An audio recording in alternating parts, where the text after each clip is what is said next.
Over the weekend, George Stephanopoulos had an interview with Mike Pompeo, Secretary of State. And Pompeo had a difficult time. To Stephanopoulos' credit, he did ask some tough questions. And this particular exchange really stood out to me. Take a look. The evidence and testimony being collected by Congress is also establishing that the president's meeting with President Zelensky was being conditioned on him pursuing those political investigations. Were you aware of that? Did you approve? George, I haven't had a chance to see the evidence that you assert is being accumulated. I wish that I could.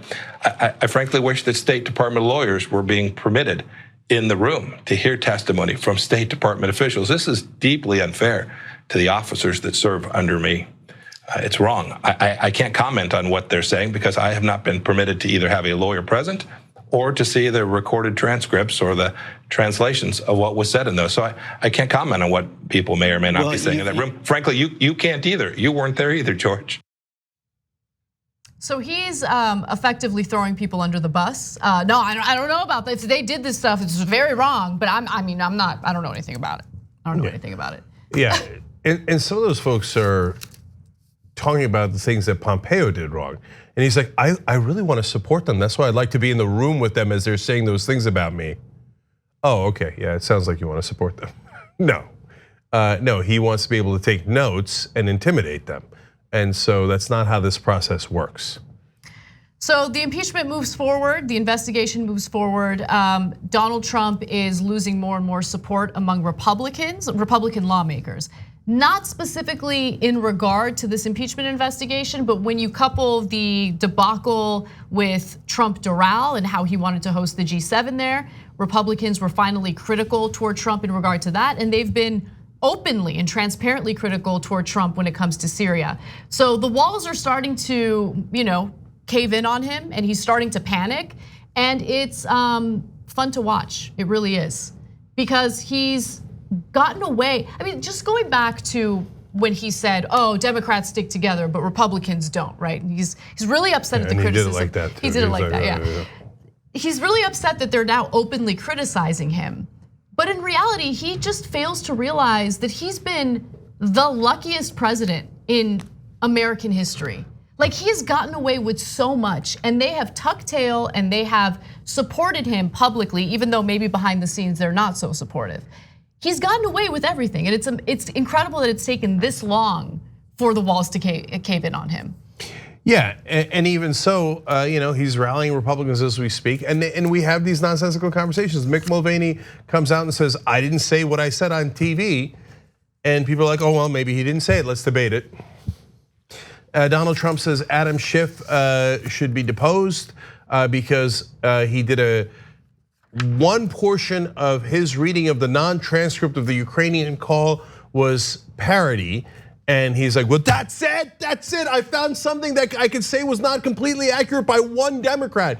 And that is worse than the 12,000 lies that I have told. So we have this uneven playing field where we have to have conversations with lunatics and people that are not talking in logical, reasonable ways. And so he's still hanging in there. Look, I think that if we take over the Democratic Party, meaning progressives, it might upend everything that you see on television. I mean, you're used to your whole life Republicans coming out there, and no matter how wrong they are, no matter how preposterous their positions are, they just steamroll people. Yeah, they get caught, and then Pompeo sweats on ABC, Mulvaney sweats all over TV. But at the end of the day, you're still having a 50-50 debate over insanity, right? And the Democrats just, mealy mouth. What if you had a Democratic Party that was super strong? I know it seems unimaginable, but now with Bernie and Warren and AOC and Tlaib and Omar, et cetera, now you're beginning to imagine it. Now imagine that there was that Democratic leadership, not like a lone voice in the wilderness or a couple of candidates, although those couple of candidates are about to win, but and the leader of the Democrats came out and just was guns blazing. And that's why the presidential election is obviously very important, but movements like Justice Democrats, that's also incredibly important because we have a system of checks and balances. A president can't get anything done. In foreign policy, unilaterally, they can do a lot. But when it comes to domestic policy, when it comes to getting actual Medicare for all passed, You need lawmakers to work with you. And we know what a great deal of Democrats are like. We know what the Blue Dog Democrats did during the Affordable Care Act debates. And we know what they're gonna do in pushing back against the Medicare for All proposals. We need to elect more progressive members of Congress in order to get this done. Yeah, look, I'll just say a couple of quick things here. I interviewed Bill McKibben earlier today. He's the founder of 350.org, one of the top environmentalists in the world. And so we'll have that up for you later on tyt.com. And we were talking about John Hickenlooper. He's running for Senate in Colorado in the primary, and he's definitely gonna vote against Green New Deal. He's definitely gonna vote against Medicare for All. He's gonna vote with the Republicans on almost all the major legislative issues. So, but the rest of the media, they just, and Democratic leadership are like, bravo, John Hickenlooper, how wonderful.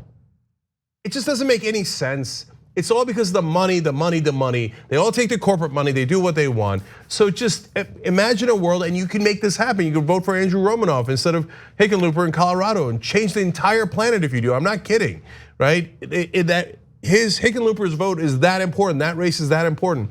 And a lot of these guys are so vulnerable. A new poll out today for Jamal Bowman, he's a Just Democrat running against the incumbent Eliot Engel. You know, there's all these incumbents, you guys shouldn't run against them. Oh, you have no chance, trust me. New poll out, 60% of the people in that district are not sure who they're gonna vote for. What happened to all the people love the incumbents? No, they don't. They don't like the incumbents at all, okay? And Jamal's already doing great. By the way, justdemocrats.com/Jamal to support him. But go to justdemocrats.com and check out all the strong progressives. And none of them take corporate PAC money. And all across the country, number one issue is, I don't want anybody representing me that takes all that corporate money, because they're not gonna represent me. Exactly right. That's what all the polling shows. Well, that's why we started Just Democrats. Go support those guys, take over the Democratic Party so we don't have these weaklings running against Donald Trump. They should have already ended him by now. It's ridiculous that he's still in office. And God knows if they'll be able to finish the job. Thanks for watching the Young Turks, really appreciate it. Another way to show support is through YouTube memberships. You'll get to interact with us more. There's live chat emojis, badges. You've got emojis of me, Anna, John, JR, so those are super fun. But you also get playback of our exclusive member-only shows and specials right after they air. So all of that, all you gotta do is click that join button right underneath the video. Thank you.